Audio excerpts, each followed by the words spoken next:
Oops. Oh, you hear the noise. Freaked him out. No, don't do that.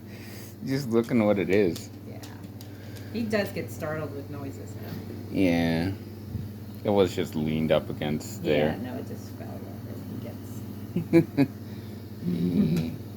Yeah. Dog's scared now. Might be, sometimes when I'm like, he won't do something, I put my finger out at him, so he might think like you're like trying to tell him no. Sometimes I do that. Okay. So he may just think that. It's okay.